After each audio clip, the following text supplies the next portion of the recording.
전에 새벽기도 후 이 차 운행을 마치고 교회로 돌아와서 주차를 하려고 하는데 어떤 여자분이 그 차 앞에서 미소를 지으면서 저를 빤히 쳐다보고 있었습니다. 도대체 저 여자분이 누구길래 나한테 미소를 짓는 건지, 근처에 사는데 새벽기도를 마치고 가다가 상담을 좀 하려고 기다리나 종종 그런 상담 요청이 있었기 때문입니다. 순간 별 생각이 다 들어서 차 안에서 멍하니 그 여자분을 쳐다보고 앉아있는데 저한테 미소를 지으면서 이렇게 오라고 손짓을 하는 겁니다. 분명히 아내는 집에 간다고 했는데 누구지? 근데 어디서 많이 본 얼굴이었습니다. 바로 제 아내였습니다.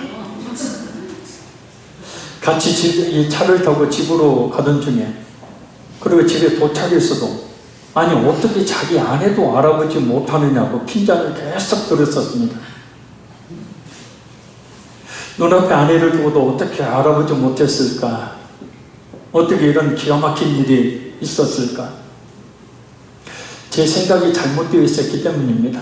분명히 아내는 조금 전에 저한테 집에 가 있겠다라고 말했기에 집에 가 있을 거라고만 생각하고 있었던 터에 기다리고 있을 줄은 몰랐던 겁니다.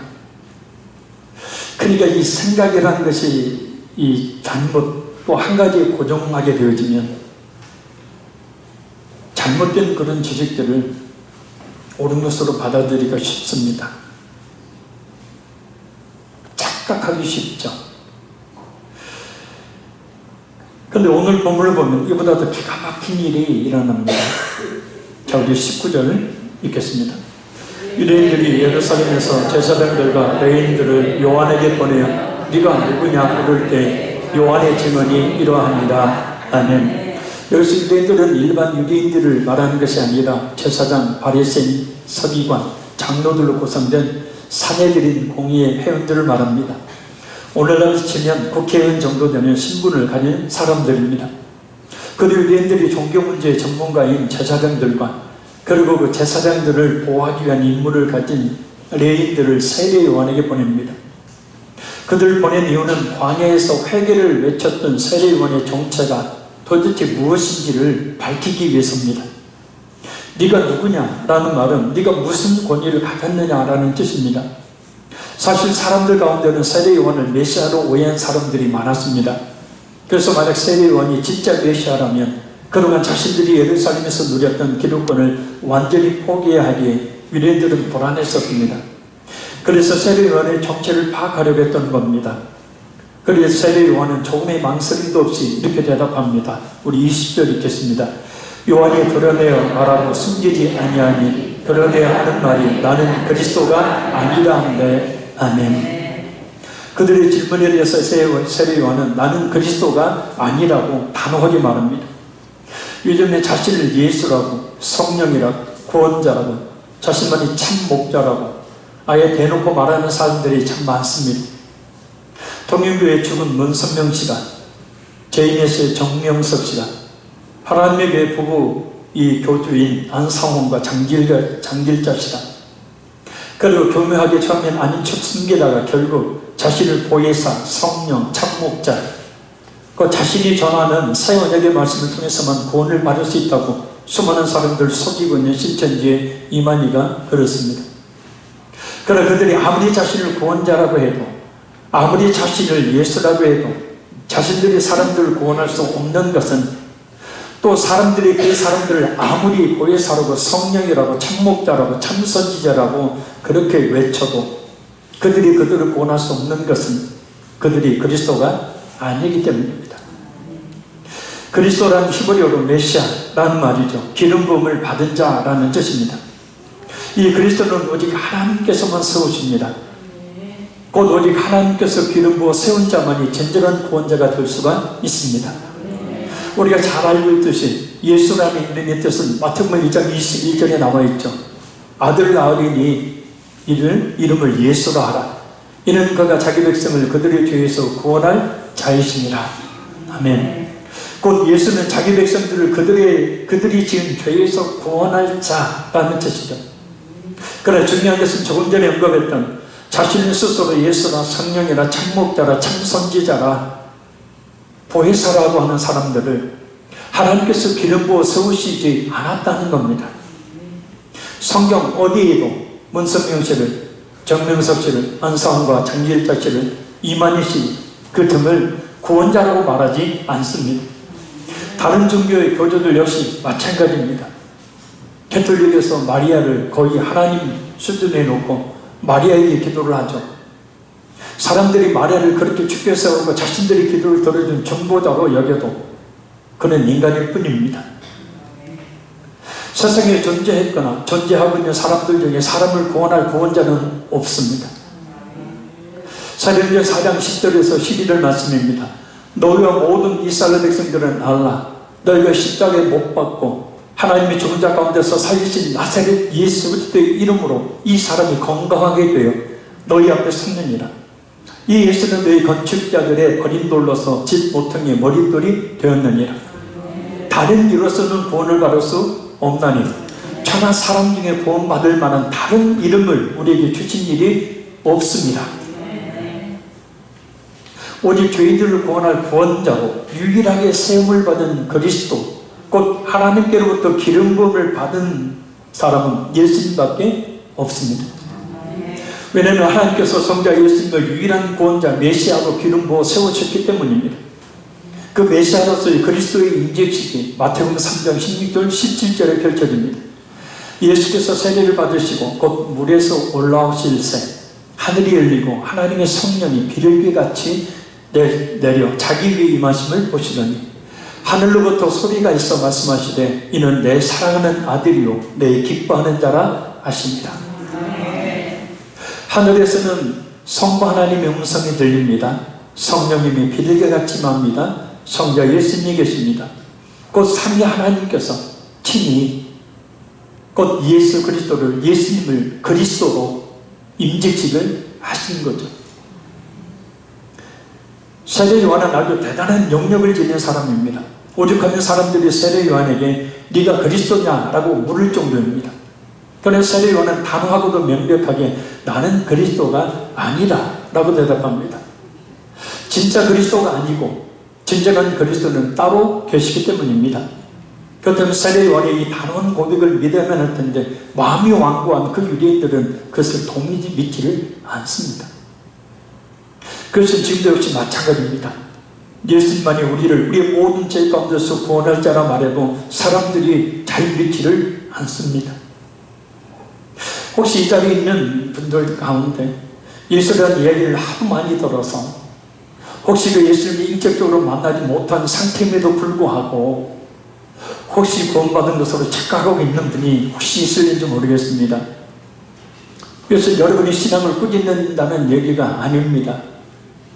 그런 믿음은 구원받을 믿음이 아니기 때문에 진정한 예수를 인격적으로 만나는 그 믿음을 얻어야 한다는 것이고, 그리고 우리가 살아있는 이유 중에 가장 중요한 이유는 예수님을 믿을 수 있는 기회를 주시는 것이니 그 기회를 놓치지 말라는 것이죠. 마음이 강팍해지게 되어지면, 마음이 완악하게 되어지면, 마음을 세상에 빼앗기게 되어지면 결코 예수님의 복음을 들을 수도, 듣고도 그 복음을 깨달아 알 수도 없습니다. 제가 제 생각에 고정관념에 집사람은 아내는 집에 간다고 했어 라는 생각으로 제 머릿속을 가득 채우는 순간 제 아내가 눈앞에 있음에도 불구하고 좀 멀리 떨어져 있었죠. 알아보지를 못하는 거예요. 한 생각에 사로잡히면 고정관념이라는 게 그렇다는 거예요. 그러니까 유대인들의 고정관념, 그들이 가지고 있던 메시아가 나고 세례 요한을 통해서 세례를 받으시고 성부 하나님으로부터 메시아로 공식적으로 유임을 받으신 그 예수님이 눈앞에 계심에도 불구하고 그들이 가지고 있는 예수님에 대한 고정관념은 예수님을 똑바로 알아보지 못하게 만들어버립니다. 그들이 생각하는 메시아 그리스도는 곧 그들을 정치적인 그런 억압에서부터 구원할 그런 구원자였어요. 자신들을 모든 죄와 사망의 권세로부터 구원할 구원자가 아니라 자신을 이 세상의 삶 속에서 구원할 자.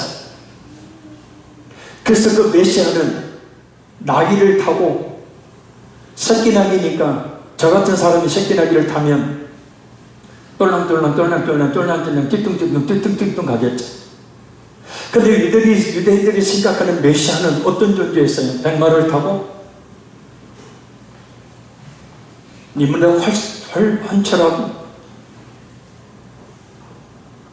그래서 이스라엘 전체 이스라엘 백성들을 지배하면서 그들 식대로 그들을 이끄는 그런 메시아. 근데 메시아라는 사람이 도대체 이건 아주 초라한 가문에서 태어났고 했던 일이 목수고, 그 겉모습에서는 도저히 예수라는 메시아로서의 모습이 없는 겁니다. 그러니까 유대인들이 가지고 있던 그리스도에 대한 환상과 실제 그들 앞에 나타난 예수님의 그 모습이 매치가 안 된 거예요. 그러니까 그들은 그 예수님을 눈앞에 보고도 배척했던 겁니다. 그래서 지금도 마찬가지죠. 예수님이 이 땅에 오신 2000년이 지난 지금 이 시점에도 마찬가지죠. 많은 사람들이 하나님의 말씀을 통해서 예수님이 이 땅에 오시고 그 예수님이 십자가에 죽으심으로 당신의 하나님, 당신의 구원자가 되었다라고 그렇게 이야기를 해도 믿지를 못하는 거예요. 왜요? 영적으로 죽어있어요. 온갖 죄악으로 인해서 그 영혼이 덕지덕지 죄악이라는 덕지덕지 이 오둠이 덮여있기 때문에 볼 수 없는 겁니다. 알 수 없는 겁니다. 영혼은 살아있을 때 그 영혼의 경험이 제대로 하지 못함으로 말미암아서 예수님을 알아볼 수도 믿을 수가 없었던 거예요. 자, 그래서 제사장들과 레위인들이 또 뭐라고 질문합니까? 우리 21절 읽겠습니다. 또 묻되 그러면 누구냐? 네가 엘리야냐? 이르되 나는 아니라. 또 묻되 네가 그 선지자냐? 대답하되 아니라. 누구냐라는 말은 요한의 사람 됨되기보다는 그 직분이 무엇인지를 알고 싶어하는 질문이에요. 그래서 하는 말이 엘리야냐? 그 선지자냐? 라고 묻습니다. 이 질문을 하는 이유가 있습니다. 바로 엘리야에 대해서 말라기 4장 5절 6절에 이렇게 예언이 되어 있었기 때문입니다. 보라, 여호와의 크고 두려운 날이 이르기 전에 내가 선지자 엘리야를 너희에게 보내리니 그가 아버지의 마음을 자녀들에게 돌이키게 하고 자녀들의 마음을 그들의 아버지에게로 돌이키게 하리라. 돌이키지 아니하면 돌일 건데 내가 와서 저주로 그 땅을 칠까 하노라 하십니다. 신명기 18장 15절에 이런 예언이 있습니다. 내 하나님 여호와께서 너희 가운데 내 형제 중에서 너를 위하여 나와 같은 선지자 하나를 일으키시리니 너희는 그의 말을 들을지니라. 여기서 모세가 앞으로 올 선지자로 지칭한 이 선지자는 사도행전 3장 22절을 보면 베드로가 예수 그리스도라고 말합니다. 유대인들은 엘리야는 죽지 않고 승천했기 때문에 다시 돌아올 줄 알고 있었어요. 또한 대단한 능력을 가진 선지자가 나타나서 자신들을 이끌어줄 줄 알았어요. 이 왕처럼 자신들을 이끌어줄 줄 알았다는 거예요. 사실 세례요한은 엘리야와 같은 신념과 능력을 가지고 사역을 했죠. 그래서 예수님조차도 세례요한을 엘리야로 인정했지만 세례요한은 한사코 자신은 엘리야도 아니고 선지자도 아니라고 극구 부인합니다. 그래서 예수 그리스도의 증인들은 또 우리들은 결코 자신을 높여서는 안 됩니다. 예수 그리스도께서 받으실 영광을 받아서는 안 됩니다. 더군다나 예수 그리스도와 같은 위치에 자신을 두려고 하는 그런 생각을 버려야 합니다. 사도행전 12장 21절에서 23절 말씀입니다. 헤롯이 나를 택하여 왕복을 입고 단상에 앉아 백성에게 연설하니 백성이 크게 부르되 이것은 신의 소리요 사람의 소리가 아니라고는 헤롯이 영광을 하나님께 돌리지 아니하므로 주의 사자가 고친이 벌레에게 먹혀 죽습니다. 헤롯이 백성 앞에서 연설을 할 때 백성들은 헤롯 왕에게 아첨을 하면서 이것은 신의 소리요 사람의 소리는 아니다 라고 합니다. 이때 헤롯은 무슨 말이냐? 나는 사람이다. 나는 여호와 하나님을 섬기는 사람이다 라고 이야기를 했어야 되는데 마치 자신이 신의 소리로 연설한 것처럼 하나님께 영광을 돌려야 했는데 그 영광을 돌리지 않고 자신에게 돌려버려요. 자, 저를 잘 보십시오. 하나님께서 우리에게 주신 그 영광은 반드시 우리가 감사와 찬양과 헌신과 충성과 믿음으로 하나님께 돌려드려야 합니다. 만약에 그 영광을 우리가 그대로 받아버리면 그 영광은 우리를 썩게 만드는 거예요. 그래서 예수 믿는 사람 중에 크게 된 사람들이 대부분 말년에 대부분 다 뭡니까? 잘못된 삶을 사는 이유가 바로 거기에 있습니다. 그러니까 하나님께서 우리에게 어떤 은혜를 주시고 어떤 영광의 그 모습들을 우리에게 보여주실 때 그 영광을 빨리 하나님께 돌려드려야 돼요. 감사와 찬양으로, 헌신으로, 충성으로, 헌금으로, 우리 삶으로 말입니다. 결국 헤롯은 그 몸이 썩으며 벌레가 갉아먹어 죽는 끔찍한 죽임을 당하고 맙니다. 복음을 전하는 사람들, 그리고 우리 성도들은 그래서 진정 항상 낮은 자가 되어야 합니다. 그래야 복음이 더욱더 힘있게 능력있게 증거되어지고 자신의 상은 하늘에 쌓이게 되어집니다. 할렐루야. 전도 열심히 해놓고 나는 몇 명을 전도했습니다, 구원했습니다 라고 외치고 영광을 자신이 다 받아버려요. 기도해주고 내가 이렇게 기도했으니까 당신이 잘됐어 라고 이야기하면서 고마워요 하고 그 영광을 자신이 다 받아버려요. 그럼 하늘의 상이 쌓이지 않게 됩니다.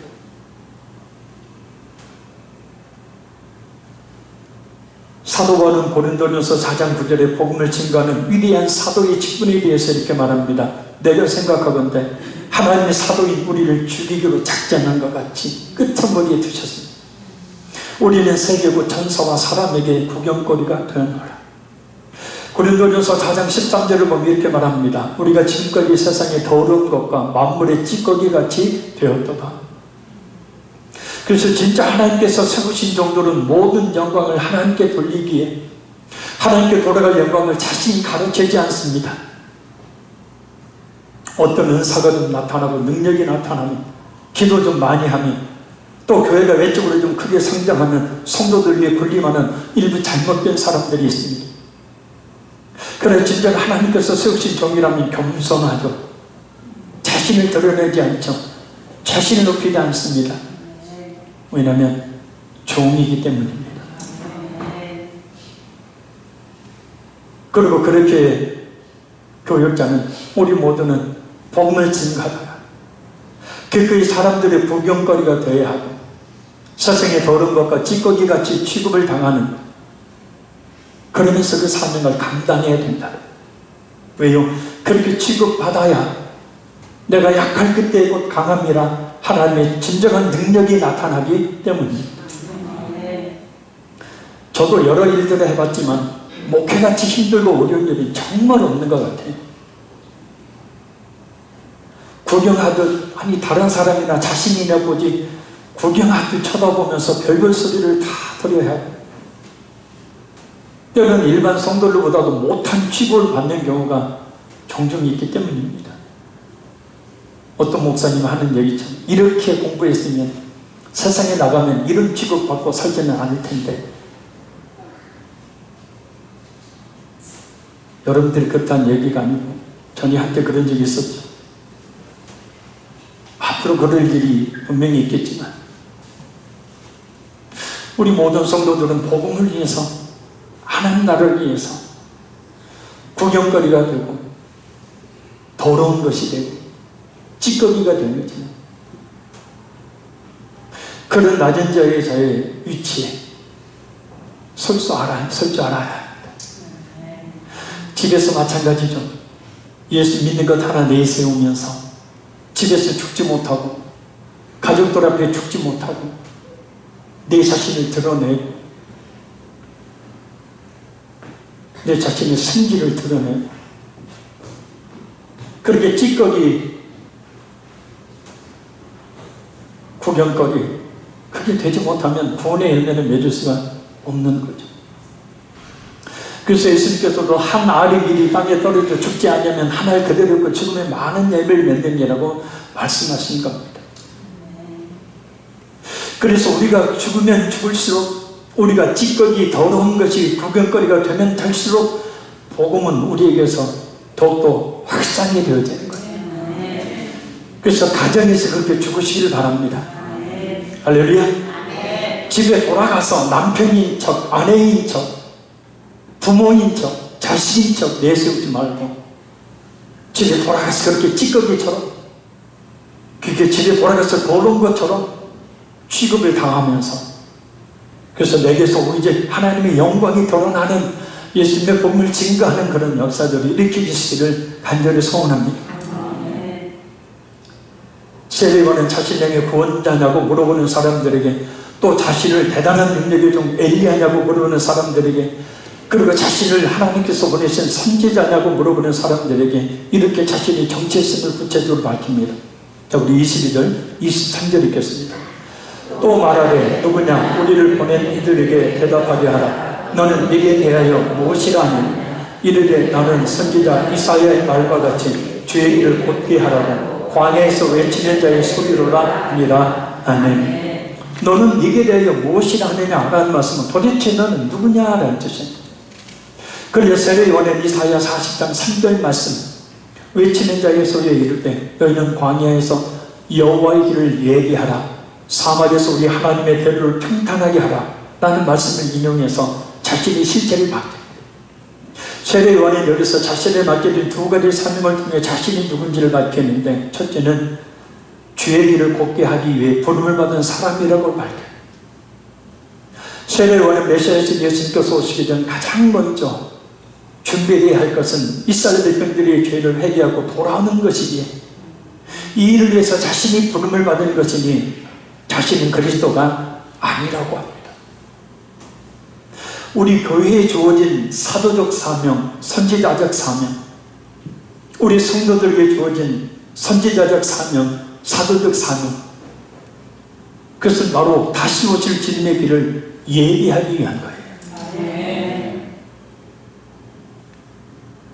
그 주님의 오심의 길은 전도와 선교를 통해서 곧 하나님께서 택하신 자들이 하나님 앞에 모두 올 때에 우리 주님의 재림이 다시 오심이 이루어지니 우리가 전도와 선교의 삶을 치열하게 삶으로 말미암아서 우리 주님의 오심을 예비하게 돼요.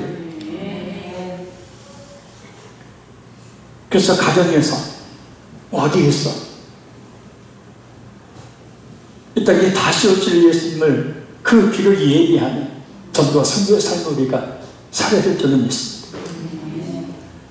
주님 다시 오실 때까지 나는 그 길을 가리라.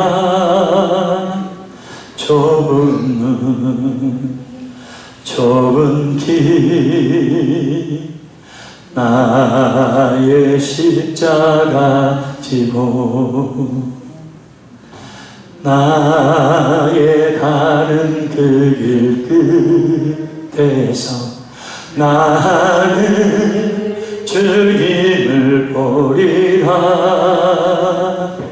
영광의 내 주님 나를 맞아 주시리. 첫째, 광야에서 외치는 자의 소리라 라고 말합니다. 여기서 광야는 길도 없고 나무도 없고 열매도 없는 사막지대를 가리키는 말로 당시 유대인들의 영적 상태를 말합니다. 사람들이 뭘 듣게 하려면 이 잘 때 깨워야죠. 깨운 뒤에 해야죠.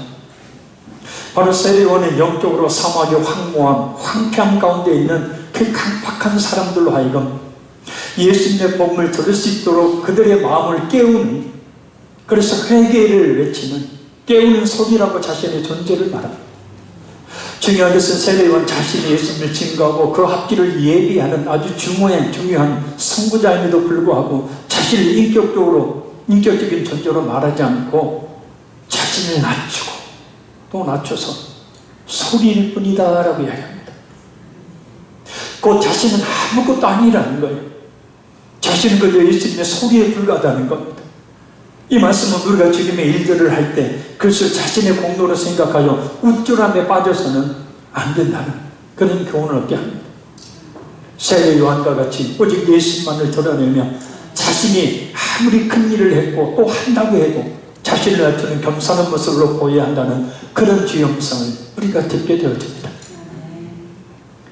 무엇보다 중요한 것은 우리가 진실로 예수님을 믿는다면 그 구원의 엄청난 소식을 전하는 소리가 되어야 한다는 것.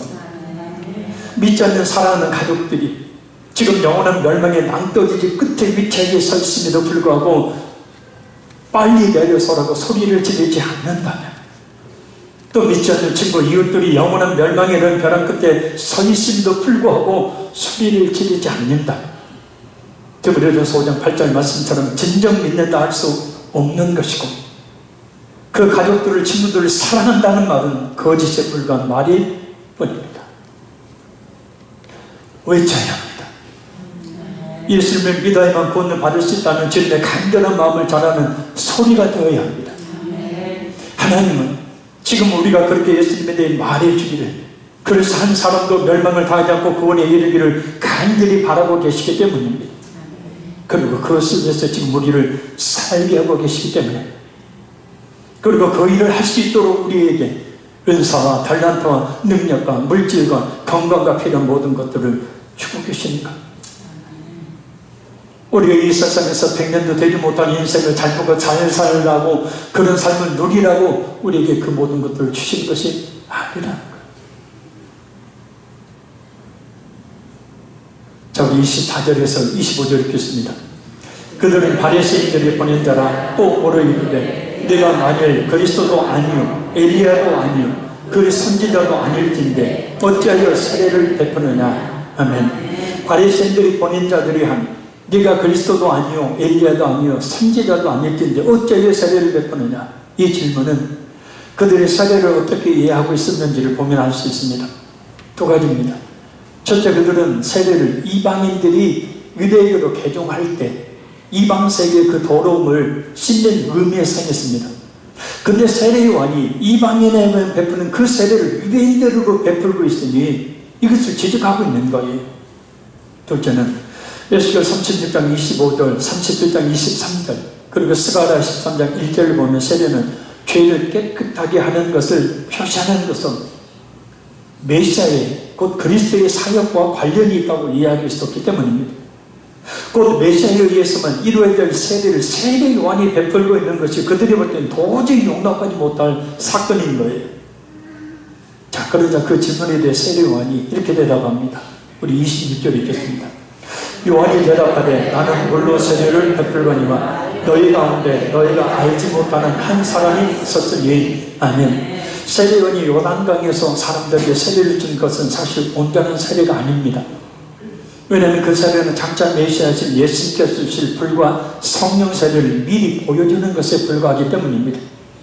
요한의 세례를 받았다고 구원을 받는 것이 아니라 예수님을 믿어야, 그래서 그 피로 모든 죄를 깨끗이 씻음받는 참된 물과 성령의 세례를 받아야 그와 같은 죄 사함의 은혜를 입는 것임을 보여주는 하나의 의식으로서의 세례였기 때문이에요. 근데 세례관은 나는 물로 세례를 베풀 뿐이다 라고 말하면서 한 가지 놀라운 사실을 이야기합니다. 바로 너희 가운데 너희가 알지 못하는 한 사람이 서 있다. 너희 가운데 너희가 알지 못하는 한 사람이 서 있다. 이 말은 유대인들이 영적 무지를 꼬집는 말이기도 합니다. 왜냐, 이미 예수님은 세례 요한에 의해서 세례를 받으셨고 지금 자신들 가운데 계시기 때문입니다. 그러나 참으로 안타까운 것은 제가 제 아내를 알아보지 못했듯 그들이 자신들 곁에 있었던 예수님을 알아보지 못하고 있었다는 거예요. 자신들의 하나님이요, 자신들을 구원해 주실 구원자를 눈앞에 두고도 알아보지를 못했던 겁니다. 왜요? 내가 생각하는 그리스도와 하나님이 보내신 그리스도에는 완전히 개념의 차이가 있기 때문입니다. 잘못된 성경 지식으로 말미암은 그리스도에 대한 지식이 참된 그리스도이신 예수님에 대해 바로 알지 못하게 막는 고정관념이라는 엄청난 편패를 낳은 거예요. 그래서 우리가 늘 하나님의 말씀을 들을 때 그동안 내가 가지고 있었던 예수님에 대한 생각, 말씀에 대한 생각을 내려놓아야 됩니다. 그래서 제가 딴소리 하지 않고 오직 성경을 한 절 한 절 그 의미를 여러분들이 해석해서 적용시키는 이유는 하나님의 말씀만이 우리에게 바른 믿음을 주기 때문이에요. 지금 이 자리에 예수 그리스도의 영이신 성령님이 임하여 계심을 믿으시길 바랍니다. 우리 몸 안에 있는 영혼이 우리 눈에 보이지 않고 우리가 호흡하고 있는 이 안의 공기가 우리 눈에 보이지 않지만 실존하듯이 영이신 성령 하나님께서 이곳에 계심을 믿으시기를 바랍니다. 오늘 새벽 말씀처럼 하나님은 계시지 않은 곳이 없으신 무소부재하신 하나님이시기 때문입니다. 특히 예수 그리스도를 믿는 성도의 마음속에 임하시며 성도들 가운데 거하시는 하나님이시기 때문입니다. 성령 하나님께서 이 자리에 왜 임재해 계십니까? 바로 우리의 강박한 마음을 만져서 예수 그리스도를 진심으로 믿도록 하시기 위해서입니다. 죄와 사망과 악한 사탄의 권세에 눌려있는 우리를 예수님 믿게 하심으로 자유하게 하시기 위해서입니다. 믿으시기를 바랍니다. 그런 확실한 믿음이 있게 되면 영적으로 자유함을 얻게 되어지고 삶 속에서도 하나님의 그 은혜가 임하는 삶을 살게 되어집니다. 하나님은 멀리 계신 분이 아니라 지금 바로 우리 곁에 내 안에 계신 분이십니다. 그것을 믿어야 할 텐데. 저기 27절에서 28절 읽겠습니다. 곧 내 뒤에 오시는 그이라 나는 그의 신발끈을 끌기도 감당하지 못하겠노라 하더라. 이 일은 요한이 세례를 베풀던 곳 요단강 건너편 베다니에서 일어난 일입니다. 아멘. 이스라엘은 모래먼지가 많은 지역이라 외출하고 돌아오면 손과 발을 씻어야 했고 특히 손님이 올 때는 그 집에서 가장 천한 종이 우리로 치면 이 끈 달린 샌들 같은 겁니다. 그 신을 벗기고 발을 씻겨주는 정결 예식이 있었습니다. 실제 이 성지순례를 가서 그 신광야라고 나와 있는데 그게 아니고 찐광야입니다. 원래 이름이 찐광야. 근데 한국식으로 신광야인데 찐광야. 찐광야를 한 2시간 정도 걸었던 적이 있습니다. 운동화를 신었는데 말이에요. 1시간 정도 걸으니까 운동화 안에 온 모래가 다 들어가 버린 거예요. 그래서 발바닥이 까지는 겁니다. 그 모래에 씻겨서 걸을 수가 없어요. 샌들이 오직하겠습니까? 그래서 당시에는 가장 천한 종이 그 신발을 벗기고 샌들을 벗기고 발을 씻겨주는 역할을 했는데 세례요한은 말입니다. 자신을 그와 같이 가장 비천한 종보다도 못한 종이라고 이야기해요. 세례요한의 진한 겸손, 그 순종의 향기를 맡으시게 하는 모습입니다. 그리고 이런 세례요한의 겸손과 순종은 우리를 구원하시려는 성부 하나님의 그 계획에 겸손함으로 순종하셨던 예수님을 볼 수 있게 합니다. 히브리서 5장 7절 9절 말씀입니다.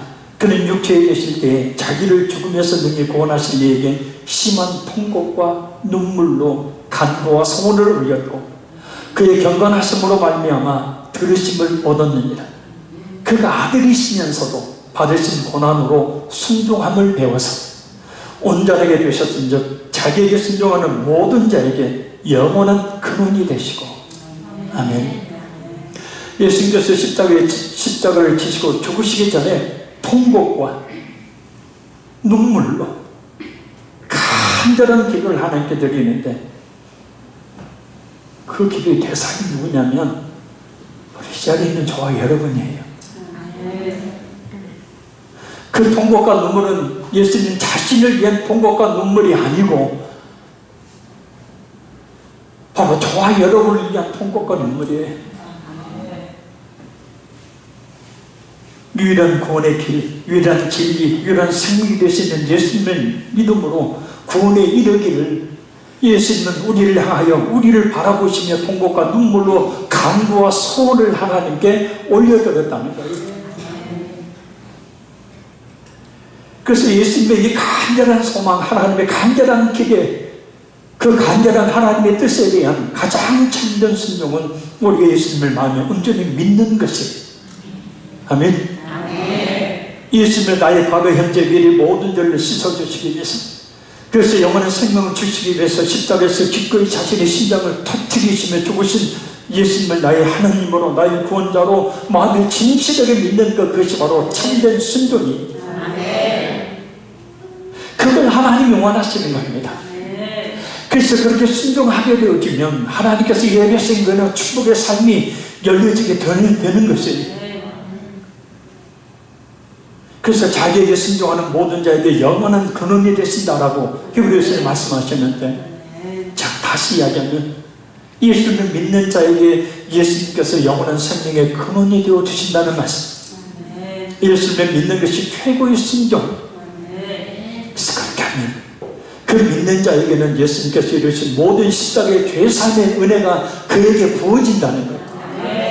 시간과 공간을 초월하여서 예수님의 십자가의 구속의 그 효력이 우리에게 발생해서, 그래서 로마서 6장에 있는 말씀처럼 예수님이 십자가에 죽으실 때 나도 같이 죽고, 예수님이 십자가에 죽으신 후에 부활하실 때도 나도 같이 부활하신 그런 존재.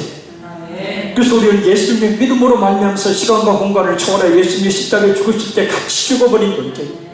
그래서 우리의 모든 죄가 이미 사함받은 존재가 되어져서 언제 하나님이 나를 부르시는 죽음의 순간이 이르고 기쁘게 찬송하며 구원의 반열에 이르게 되어지는 겁니다. 그러니 예수님을 믿어 오랜만에 진심으로 믿었어요. 예수님께서 이루어놓으신 십자가 구속의 그 은혜의 수혜자들이 된 우리 모두가 될 수 있기를 간절히 소원합니다. 결론적으로 말씀드립니다. 이 자리에 임재 계신 성령 하나님의 도우심으로 우리 자신의 모든 죄에서 구원하시기 위해 구원자로 기름 부음을 받으신 예수 그리스도를 우리 자신의 하나님으로, 우리 자신의 구원자로 정말 진실하게 믿어야 합니다. 그리고 진정 예수님을 믿는 믿음이 있다면 헤롯처럼 자신을 높이지 말고 세례 요한처럼 오직 예수 그리스도를 높이며 외치는 자의 소리가 되어서 가정에서 이 지역에서 세계를 향하여 전도와 선교의 삶을 치열하게 사는, 그래서 무시받고 천대받고 찌꺼기가 되고 더러운 것이 되고 구경거리가 되어도 우리에게서 복음이 나타나고 예수님이 나타나게 되어지는 은혜. 그래서 그 향기를 맡는 자들의 영혼이 사는 역사들이 우리 가정에서 이 지역사회에서 일어나기를 주의 이름으로 간절히 축복합니다. 말라기 4장 6절에 그가 아버지의 마음을 자녀에게로 돌이키게 하며 자녀들의 마음을 그들의 아버지에게 돌이키게 하리라라는 말씀처럼 우리 마음을, 아직도 구원에 이르지 못한 사람들을 향해 우리 마음이 있게 하고 우리 하나님 아버지의 마음을 가지고 그들을 주님께로 인도함으로 다시 오실 예수 그리스도의 이 땅에 오심을 예비하는 외치는 자의 소리가 되어야 될 줄로 믿습니다. 욕설과 비방과 이간질과 충성과 저주와 이와 같은 것들 외치는 도구론 입술이 아니라 예수님의 신전한 복음을 증거하는 진정한 예수님의 소리가 되어지는 우리 모두가 되기를 바랍니다. 시간이 그리 많습니다. 우리 찬양을 드리신 후에 우리 간절히 기도합니다.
나의 몸이 아버지의 마음을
나의 두 발이 향하길 원해요.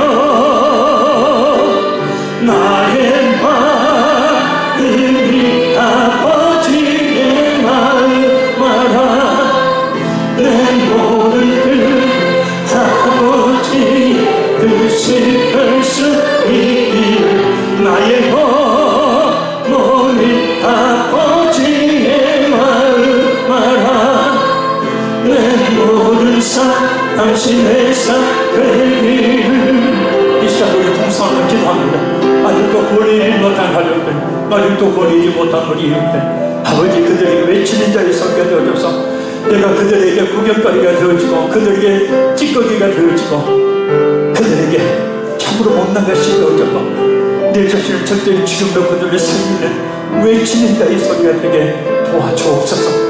우리의 마음이, 우리의 지금 이 시간 우리 하나님 아버지의 마음이 아직도 구원이지 못한 우리 가족들에게 있는 것처럼 우리 주위에 있는 이웃들에게 있는 것처럼 내 마음이 그들의 영혼 가운데 있게 하시고 그래서 그 복을 증거하자고는 견딜 수 없게 하시고 그들에게 외치는 자의 소리가 되어져서 그 소리를 듣고 그 영혼들을 살리는 삶을 살게 하여 주시옵소서. 우리 주의 사랑 통성으로 간절히 기도합니다. 주여